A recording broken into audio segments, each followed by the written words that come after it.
Chinese acupuncture में टंग diagnosis और iris diagnosis बहुत ज़्यादा इंपॉर्टेंट रोल प्ले करते हैं। आइरिस डायग्नोसिस समझना थोड़ा सा डिफ़िकल्ट लगता है कई बार, और उसके लिए थोड़ा इंस्ट्रूमेंट्स भी चाहिए होते हैं। बट अगर हम बात करते हैं टंग डायग्नोसिस की, तो टंग डायग्नोसिस बहुत आसान है समझना, अंडरस्टैंडिंग बहुत ईजीली हो जाती है उसकी। तो आज हम बात करते हैं कि मान लीजिए आपके पास कोई पेशेंट्स आता है, तो आप कैसे जानेंगे कि इसके किस बॉडी ऑर्गन में क्या खराबी है।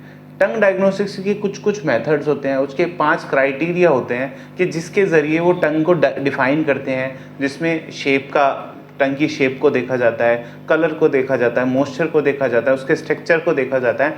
आज टंग डायग्नोसिस बहुत अच्छा मेथड होता है डायग्नोस्टिक वे में, अगर हम समझें। मेरे को सबसे ज़्यादा इंटरेस्टिंग ये तब से लगा, मैं टंग डायग्नोसिस पहले से करता आ रहा था, बट हम कई बार क्या होता है कि जैसे पेशेंट ने बोला कि रिलेटिव में कोई प्रॉब्लम है किसी को, तो हम बोलते थे भाई आप उसकी जीभ भेज दो, जीभ की फ़ोटो खींच के भेज दो।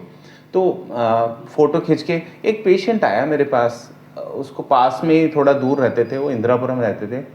वहाँ से उनका कॉल आया कि हमारे एक रिलेटिव हैं जो बहुत टाइम से बीमार हैं, और वो पिछले 12 दिन से हॉस्पिटल में एडमिट हैं, बड़े हॉस्पिटल में एडमिट हैं, और उनके सारे टेस्ट हो चुके हैं। उनका सिटी एमआरआई, मतलब जितने डॉक्टर टेस्ट कर सकते थे सब कुछ कर चुके हैं, बट अभी तक ये डिसाइड नहीं हो रहा है कि उनको पिछले 12 दिनों से फीवर आ रहा है, वो फीवर आ क्यों रहा है।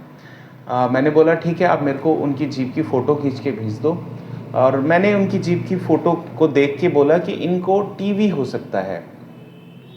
टीवी हो बोल दिया।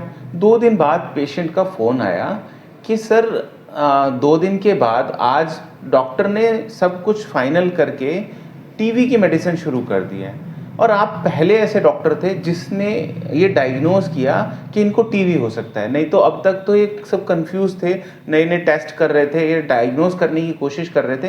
एट फाइनल उन्होंने ये डिसाइड कर दिया कि इनको टीवी है, और टीवी की मेडिसिन शुरू कर दी। तब से मुझे लगा कि टंग इतना ज़्यादा सटीक बता सकती है जितना मॉडर्न कई बार चीज़ें पकड़ में नहीं आती हैं, बट टंग बहुत छोटी छोटी चीज़ों को बॉडी में इंडिकेट कर देती है कि कहाँ क्या खराब